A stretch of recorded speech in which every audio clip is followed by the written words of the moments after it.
The city breathed a cold, gray breath, thick with the scent of exhaust fumes and damp concrete.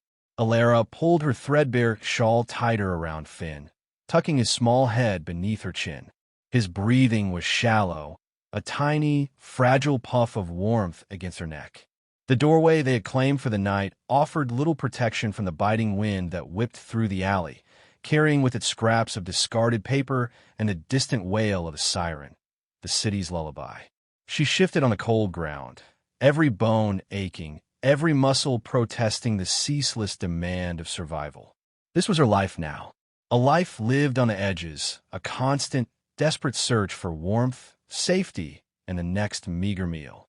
Her gaze drifted down to the sleeping baby in her arms. Finn, 3 months old, and already intimately familiar with the harsh kiss of the wind and the rumble of passing traffic. His tiny face was a study in innocence, his brow smooth, his lips parted slightly in sleep. And then there were the eyes. Even closed, she saw them. That impossible, piercing shade of blue, the color of summer sky just after dawn.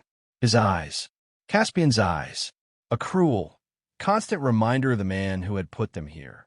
A wave of nausea, part hunger, part pure, unadulterated grief and rage, twisted in her gut. How could he look into those eyes, eyes that mirrored his own so perfectly, and simply walk away? He had left her for power. The whispered words were a brand on her soul, a searing reminder of his choice. He had chosen the glittering, ruthless ascent over the quiet promise of a future with her, over the very possibility of this child. And the cost of his ambition had been her complete annihilation. Just 2 years ago, her world had been small, but it was hers, and it was filled with him. They lived in a cottage, rustic and a little isolated, but filled with laughter and the scent of wood smoke and the vibrant energy of Caspian's dreams. He was a whirlwind, handsome and brilliant, his mind always churning with ideas, his ambition a tangible force that crackled in the air around him. He wasn't born into the world he craved. He was an outsider, hungry, determined to claw his way to the top. And he had convinced Alara that they would conquer it together. "We'll build an empire, Alara," he'd promised, his blue eyes blazing with conviction as he sketched out intricate plans on scrap paper by the firelight. "Not just the money, though that will come. An empire of influence, of change. We'll leave our mark on the world." She had believed him, utterly. She saw the fire in him and thought it was fueled by their shared future, by their love. She was his quiet harbor, the place he returned to recharge before plunging back into the demanding world of networking, deal-making, and relentless self-promotion. She learned to read the subtle shifts in his mood, to offer solace when a plan failed, to celebrate the small victories with genuine joy. She was his partner, his confidant, his everything. Or so she thought. The change began subtly, like a vine slowly strangling a tree. His trips away became longer, his phone calls shorter and more businesslike. The fire in his eyes, once directed towards their shared horizon, became solely focused on the distant, glittering towers of the city. He started wearing suits even when he visited, shedding the comfortable clothes of their life like a skin he no longer needed. His conversations were filled with names she didn't know, complex financial terms, and political maneuvering that sounded utterly foreign. She tried to keep up, to understand, but the gap between their worlds was widening day by day. The first time she really saw it, was at a rare public event he insisted she attend. She felt out of place in her simple dress amidst the diamonds and designer suits, but she held her head high, trying to project confidence. Then she saw him across the room, talking to a woman, sleek, sharp, radiating the kind of polished power Alara had only read about. Caspian was laughing, leaning in, his hand resting casually on the woman's arm, his expression one of utter absorption, admiration, connection. It was the look he used to reserve for her, but amplified, honed for this new, important audience. He looked happier, more alive than he had in months. And he didn't even see her. She was a ghost in the room, invisible to the man who was her world. That night, she confronted him, her voice trembling, not with anger, but with a raw, aching fear. Caspian, what's happening? We feel miles apart. He sighed, a weary, impatient sound that chilled her. Alara, I'm entering a new phase. This is necessary. You have no idea what it takes to get to the top. The compromises, the connections. He didn't finish the thought, but his eyes, those cold blue eyes, finished it for him. You're a compromise. You're a connection that no longer serves. The final break wasn't loud, but it was devastating in its quiet cruelty. She had told him about the baby, her voice full of tentative hope, imagining his joy. They're planning for a future, their future. His reaction was a chilling absence of feeling. He sat across from her in the small cottage living room, the fire crackling obliviously in the hearth, and his face was a mask of cold calculation. A baby. His voice was low, devoid of emotion. Alara, that's impossible. Now, at this crucial stage, her hope crumbled into dust. Impossible? It's our baby, Caspian. He leaned forward, his eyes fixing her with an intense, unnerving stare. My rise is imminent. Everything I've worked for is within reach. A child. A child is a complication I cannot afford. Not now. Not ever in the world I'm building. She stared at him, unable to comprehend the monstrous selfishness in his words. You don't want him? Wanting isn't the point, he said, his voice sharp. He doesn't fit the narrative. He's a liability. And, he added, a note of finality chilling her to the bone. Neither do you any longer. He stood up then, the expensive fabric of his suit rustling. He walked to the door, paused for just a moment, his hand on the knob. I'm leaving, Alara. Everything here, it's in the past. You need to understand that. Clearly. And he was gone.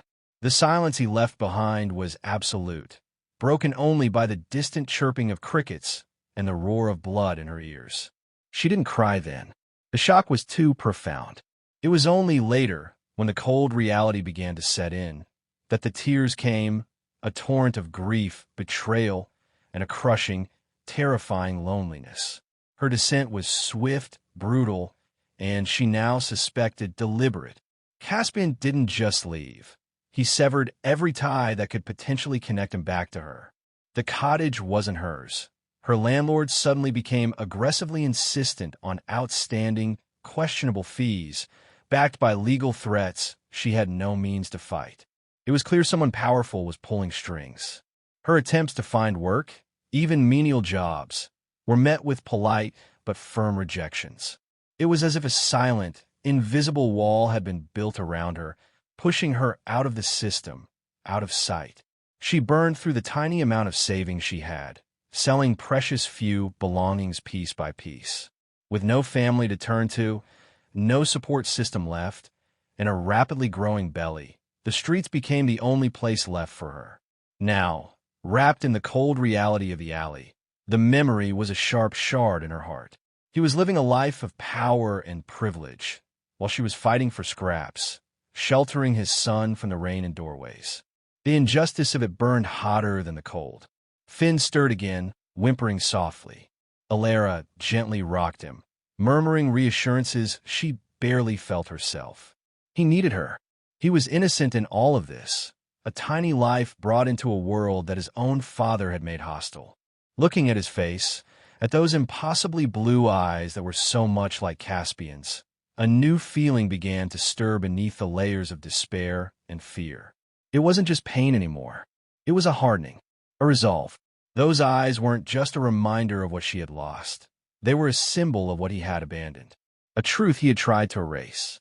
And maybe, just maybe, that truth was the one thing she had left that held any power at all in his gilded world. She didn't know how yet, but she wouldn't stay a ghost in the alleys forever. The cold hadn't broken her. It had tempered her like steel forged in ice. The constant gnawing hunger, the perpetual state of exhaustion, the ever-present threat of danger. They had stripped away everything but the raw, vital core of her being, a mother's fierce, protective love, and a woman's burning need for accountability. Her days ceased being solely about finding the next meal or the next safe corner. They became about observation, learning, planning. From the periphery of the city's gleaming heart, she watched. She haunted the edges of the financial district, the parks where power brokers took calculated strolls, the lobbies of towering buildings that smelled of marble and money. Dressed in layers of ill-fitting, discarded clothes, she blended into the background, another one of the city's invisible inhabitants. But her eyes, sharp and alert, missed nothing. She watched the sleek black cars glide by, the people in expensive suits with their briefcases and air of importance. She looked for him. She learned the rhythm of that world. The morning rush, the midday lunch crowds at exclusive restaurants, the late-night departures from illuminated offices. She picked up discarded newspapers, scanning the business and society pages for his name, for his face. Articles detailed his latest triumphs, mergers, acquisitions. They spoke of his strategic brilliance, his ruthless efficiency, his rapid climb to become one of the city's most influential figures. Each glowing word was a twist of a knife in Alara's gut, a stark contrast to the reality of her life, a life he had personally authored.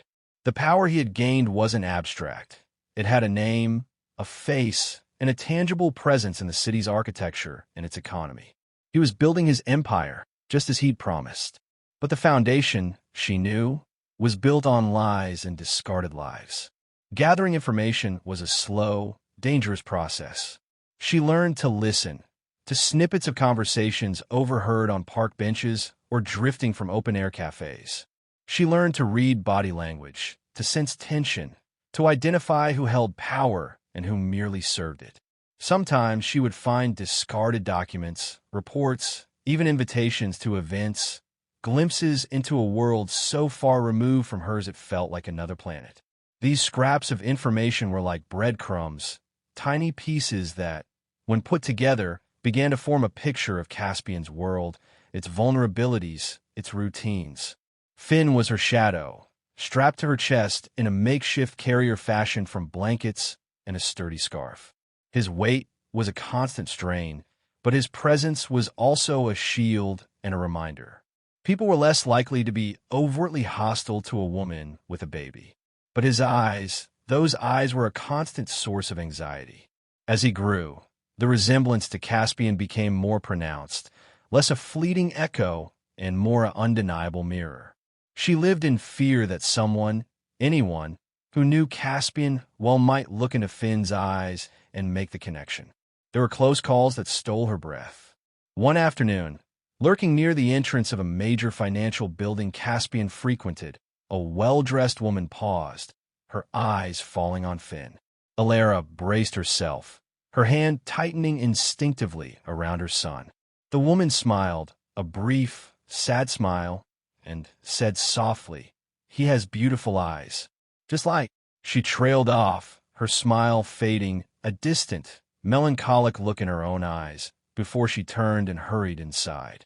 Alara's heart hammered against her ribs. Just like who?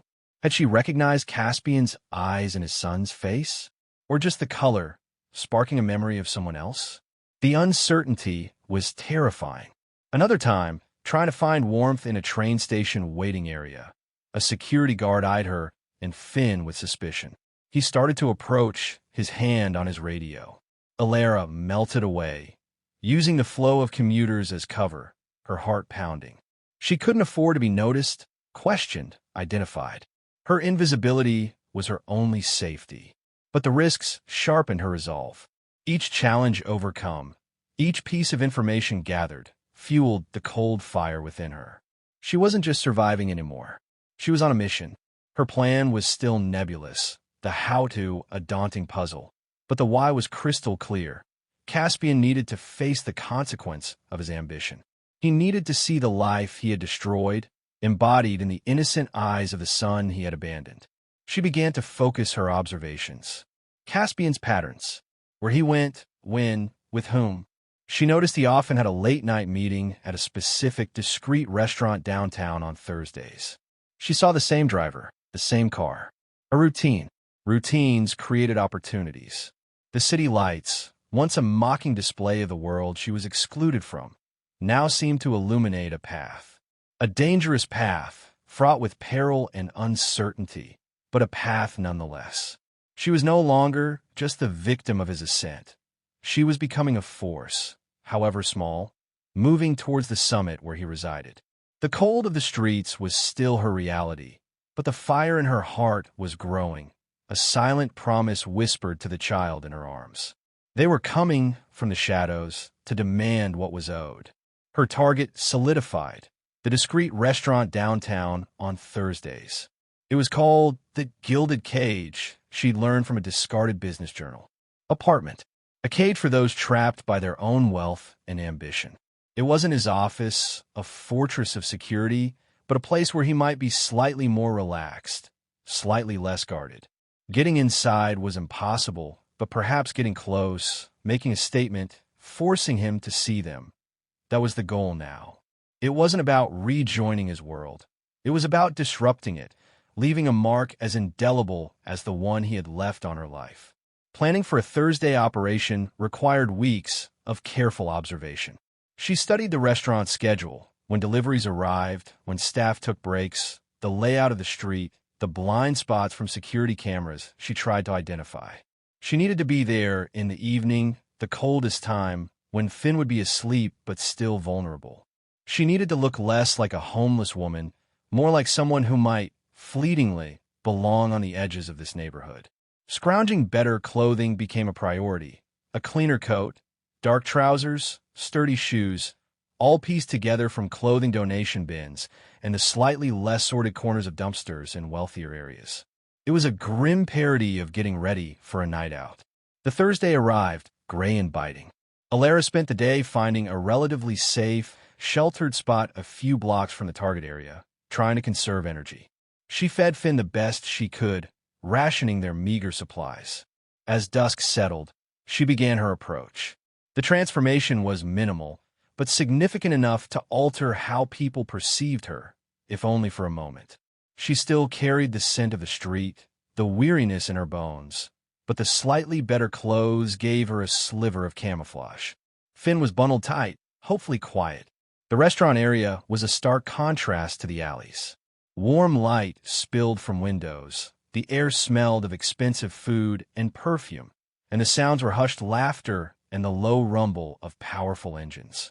Valets in crisp uniforms moved efficiently, opening doors for impeccably dressed patrons.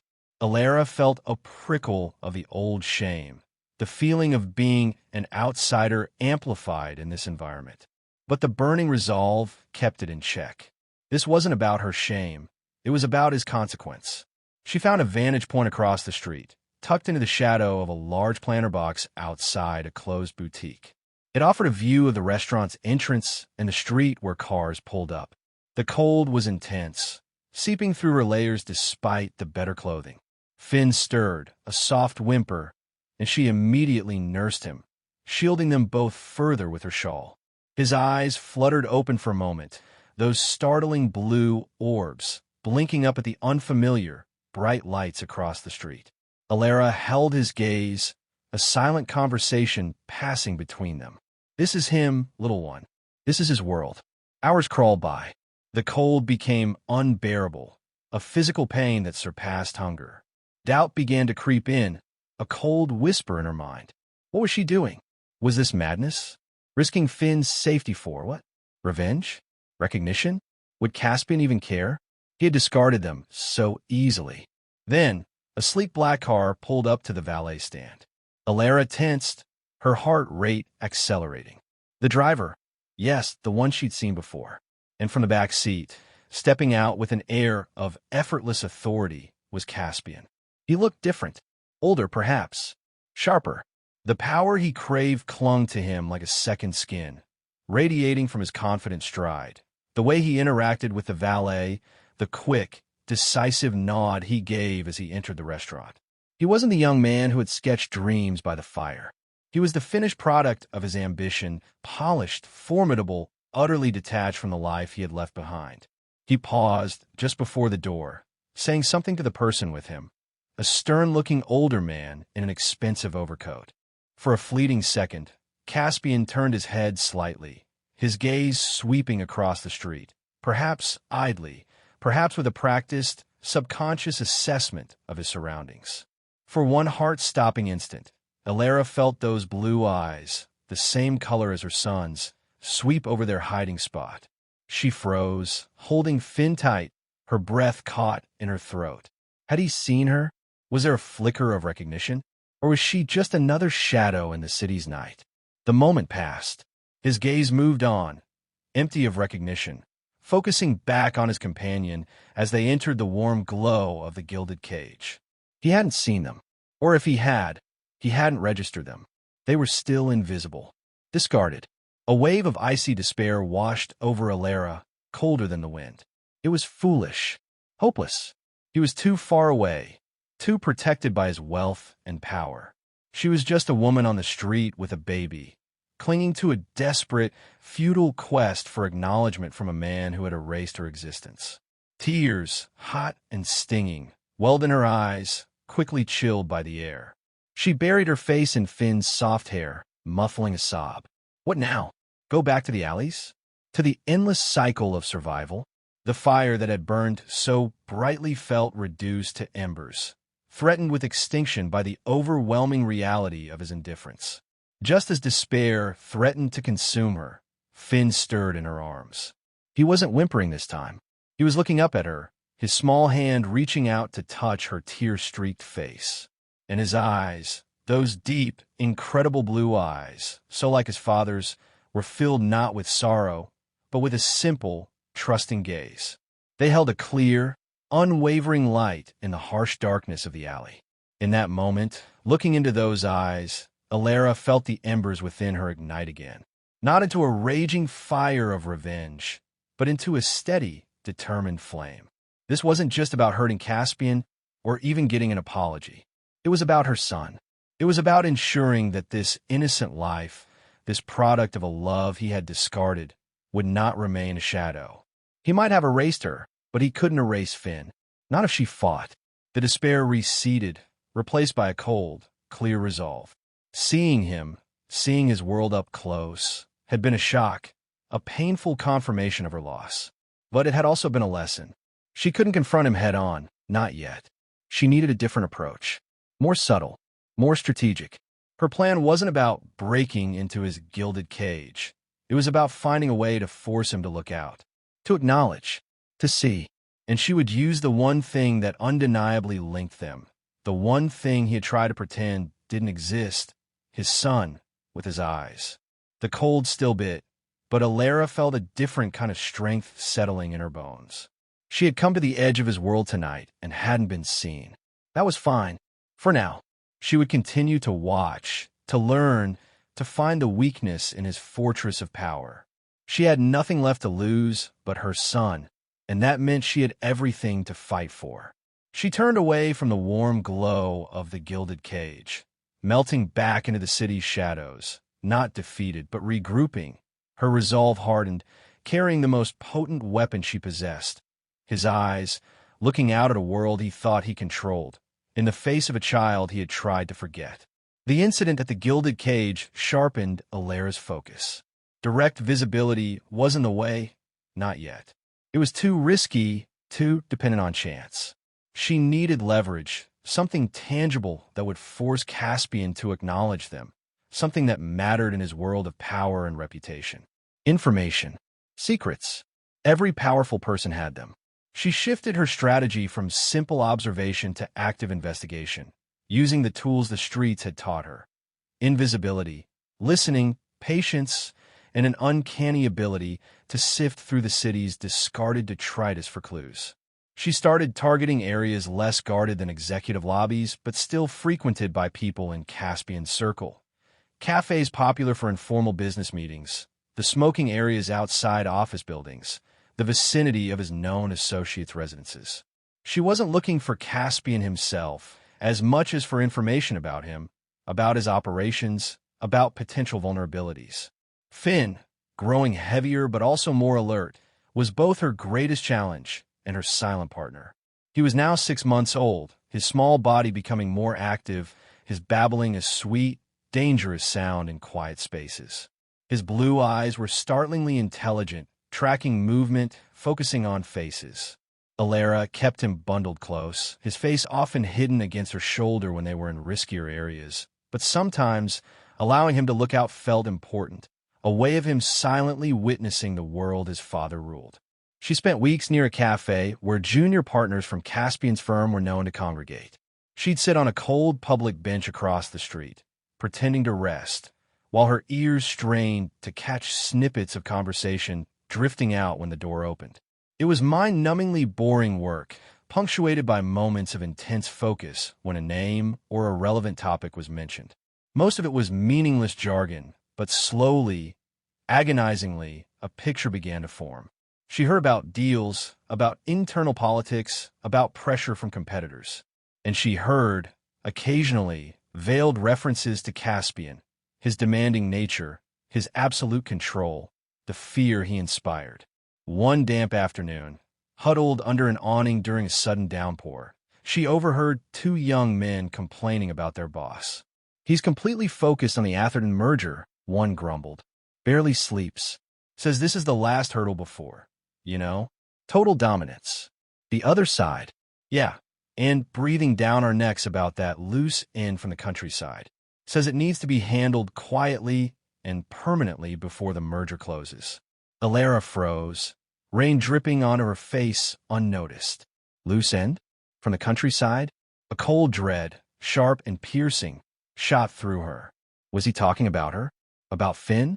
The implication of permanently sent a shiver of pure terror down her spine. He wasn't just indifferent. He was potentially acting to ensure their silence.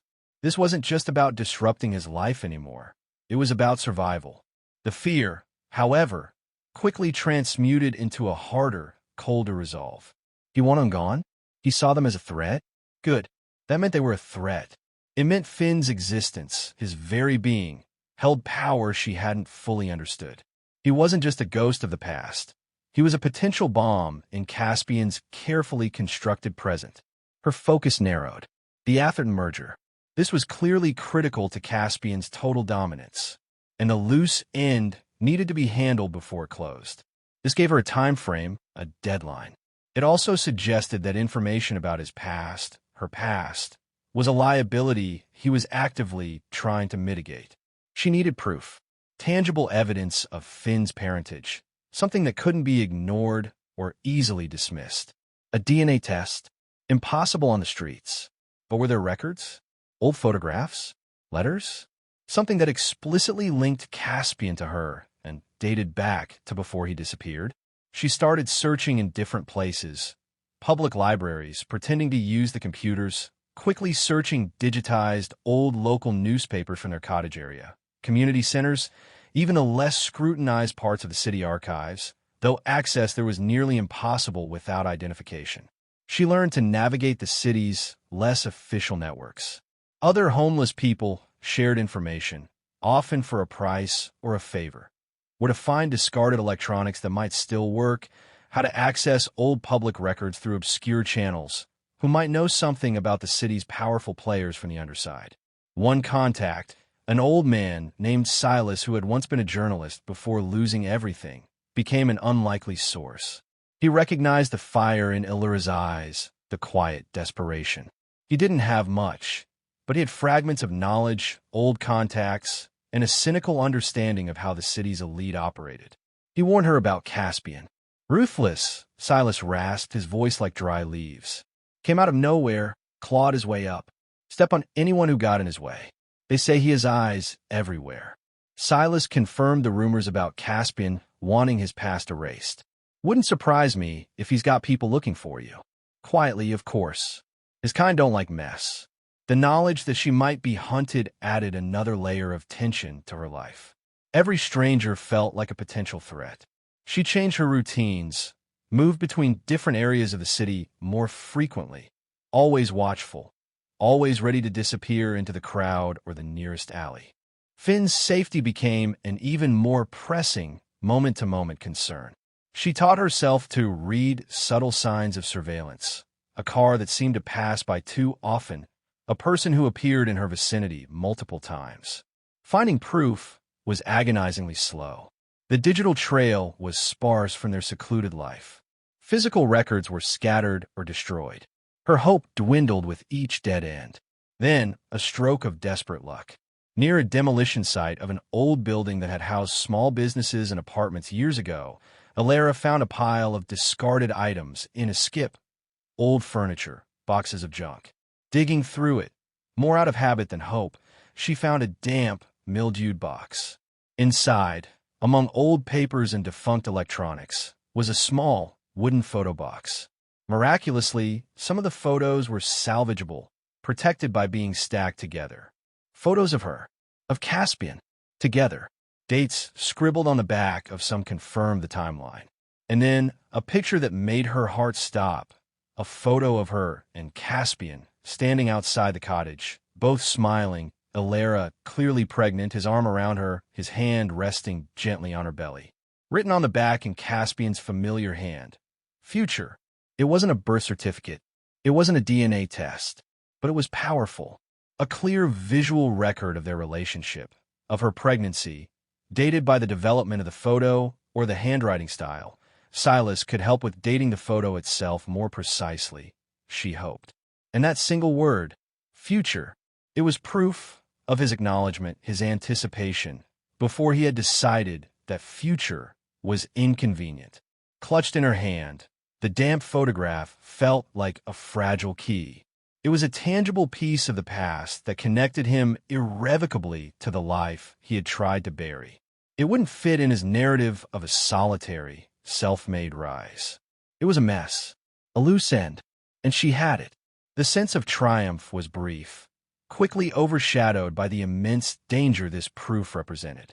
If he was looking for her, looking to tie up loose ends permanently, possessing this photo made her and Finn even greater targets. She needed to use it or hide it somewhere safe quickly. Her plan began to crystallize. The Atherton merger deadline. The gilded cage on Thursdays. She had proof. She had a target. Now she needed a method to deliver the leverage without getting herself and Finn erased. She couldn't just mail it. It would be intercepted. She couldn't walk into his office. Security was too tight. She needed to bring the proof to him or someone in his immediate, vulnerable circle at a moment and place where it would have maximum impact and minimal risk to her. The idea was audacious, terrifying, and perhaps her only chance.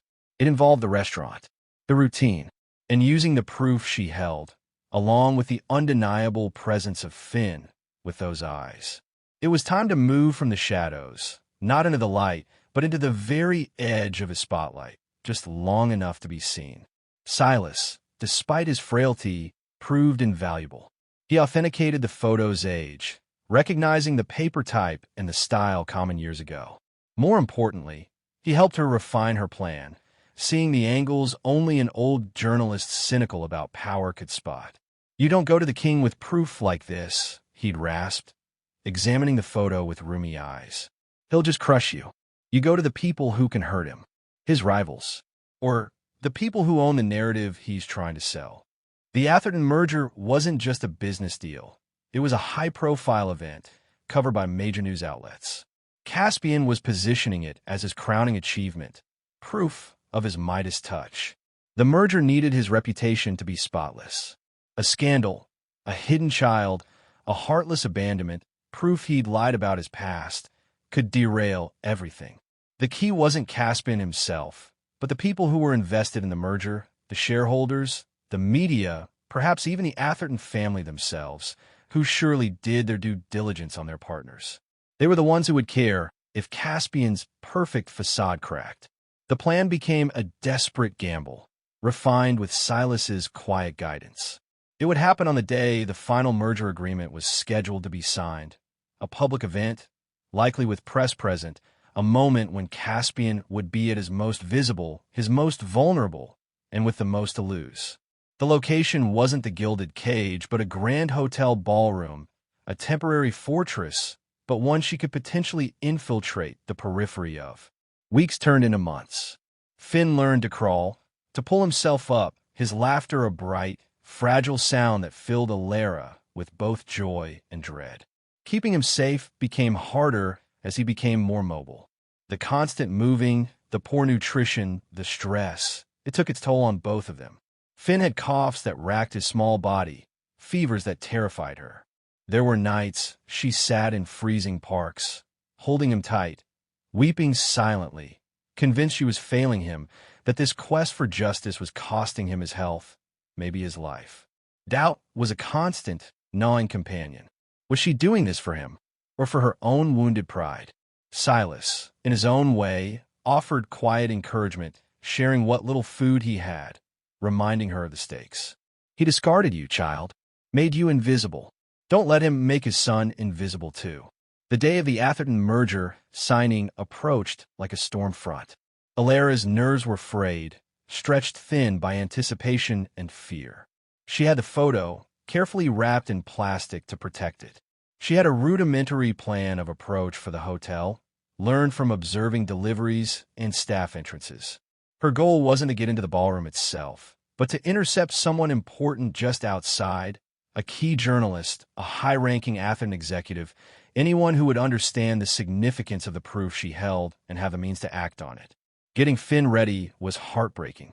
He didn't understand the tension, the fear radiating from his mother. He just saw her face, strained but determined. She dressed him in the cleanest, warmest clothes she could find, trying to make him look presentable, less like a child of the streets. It felt wrong, like she was dressing him for a battle he was too young to fight, using his very existence as a weapon. But his eyes, those beautiful, powerful blue eyes, gave her strength. They were her reason. The hotel was a palace of glass and steel, guarded by uniformed security and buzzing with activity. Media vans lined the street. Limousines idled, disgorging important-looking people. Alara, with Finn bundled against her, was a tiny anomaly in this world of power and privilege. She felt the familiar prickle of invisibility, but this time, she was using it deliberately. She mingled with the edges of the small crowd gathered outside, pretending to be a curious passerby. Her eyes scanned the faces, looking for targets, journalists with press passes, executives with stressed expressions. The cold bit at her exposed skin, but she barely felt it. Her focus was absolute. Then she saw him, Caspian, emerging from a car, flanked by associates, a confident, triumphant smile on his face. He looked every inch the powerful man the papers described. He was shaking hands, posing for quick photos, the center of his universe. Her breath hitched. This was it, the moment. She needed to get closer, needed to catch someone's eye, someone who mattered. The photo felt heavy in her pocket. Finn, sensing her tension, stirred, his head lifting, his wide blue eyes taking in the bright lights and the crowd. Alara took a step forward, then another, trying to get closer to the red carpet leading into the hotel. Security guards were directing the flow, their faces impassive. She saw a journalist she recognized from a business news channel, talking into a microphone. This was her chance. Gathering every ounce of her strength, she pushed forward slightly, trying to make herself seen, to call out, "Excuse me, please, I have something important." Her voice was hoarse from disuse, barely a whisper against the city noise. A security guard immediately noticed her, his expression shifting to polite but firm dismissal. "Ma'am, you need to step back. This area is restricted." He began to approach. Panic flared, sharp and cold. She was going to be shut down before she even got the chance. Before he could see, in that split second, driven by a desperate instinct, Alara pulled Finn slightly away from her chest, just enough for his face to be visible, his brilliant blue eyes wide and curious in the glare of the media lights. Simultaneously, the journalist she had targeted turned slightly, looking towards the small commotion. His eyes, scanning the crowd, landed on Alara. And then, undeniably, they landed on Finn. For a fraction of a second, the journalist's professional mask faltered. His eyes widened, flicking from Finn's face back towards the entrance where Caspian was still basking in the attention, then back to Finn again. A look of shock, recognition, and sudden, intense journalistic interest flashed across his face. The resemblance was too striking, too undeniable, especially with the whispers of a loose and circulating in some circles. Alara met the journalist's gaze, her own eyes pleading, determined. She quickly fumbled in her pocket, pulling out the plastic-wrapped photo, holding it up for him to see.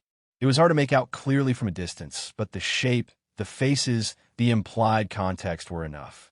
The journalist's eyes fixed on the photo, then back at Finn, then towards Caspian, who was now entering the hotel, oblivious. The security guard reached Alara, his hand extending to gently but firmly guide her back. "Ma'am, I must insist." His eyes. Alara cried out, her voice finding strength in desperation. Louder this time, trying to reach the journalist, trying to reach anyone. "He left us. For power. Look at his eyes." The journalist, sensing a story exploding right in front of him, made a quick decision. He signaled urgently to his cameraman, pointing towards Alara and Finn, then back towards the hotel entrance where Caspian had just disappeared. He took a step towards Alara, pushing past the edge of the crowd, his microphone held out. Before he could reach her, another figure moved swiftly. Not a security guard, but a large, nondescript man in a dark coat, emerging from the edge of the valet stand. He moved with a silent, predatory grace, his eyes fixed on Alara and Finn. This wasn't about crowd control. This was the permanent solution Silas had warned her about. Caspian's people, fear, cold and paralyzing, seized Alara. She had made too much noise, drawn too much attention. She had risked everything, and now they were in immediate dire peril. The journalist was still approaching, microphone extended. The dark-coated man was closing in, his hand beginning to disappear inside his coat. Alara had seconds. She turned, pulling Finn tight against her, and plunged back into the anonymity of the wider street crowd, pushing, weaving, disappearing as quickly as she had emerged. The journalist's shouts of "Wait! Please wait!" faded behind her, mixed with the sudden, sharp command from the dark-coated man's direction. She didn't know if the journalist had gotten a clear look, if he had understood, if the camera had captured anything useful. She didn't know if the photo was enough. All she knew was the immediate, desperate need to escape, to protect Finn from the danger her desperate act had unleashed. She ran, merging with the indifferent flow of city life, her heart pounding, Finn clutched tight, his powerful blue eyes hidden against her shoulder once more. She had forced him to look, perhaps, but at what cost? The fight wasn't over. It had just become infinitely more dangerous. The streets, once a place of passive survival, were now a battlefield. She was hunted. The anonymity that had been her shield was compromised. Every shadow felt like a hiding place for Caspian's people. Every car that slowed seemed like a threat. Silas's warnings echoed in her mind, permanently. She couldn't go back to her old haunts, couldn't risk Silas. She had to disappear completely, find new ways to be invisible, new places to hide. The cold and hunger were still her enemies, but now they were joined by a very human, very powerful predator. But she had done it. She had thrown a stone into the placid, carefully controlled waters of Caspian's world. She had shown them Finn. She had shown them the photo. The seed of doubt, of scandal, was planted. Whether it would grow, whether it would force him to finally acknowledge his son, or simply lead to their destruction, she didn't know. Huddled in a different doorway miles away, the sounds of the city muffled and distant, Alara held Finn close.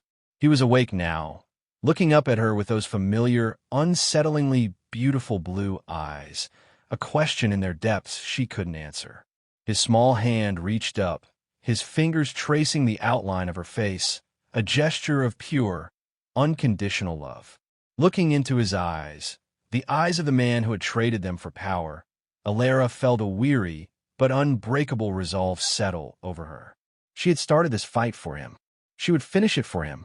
Whatever came next, whatever dangers lurked in the shadows, she would face them. They were no longer just surviving, they were fighting. Fighting for their right to exist, for the truth of their history, for a future Caspian had tried to steal. The streets were their battlefield, and a mother's love, fueled by betrayal and armed with a truth that wore his eyes, was her weapon.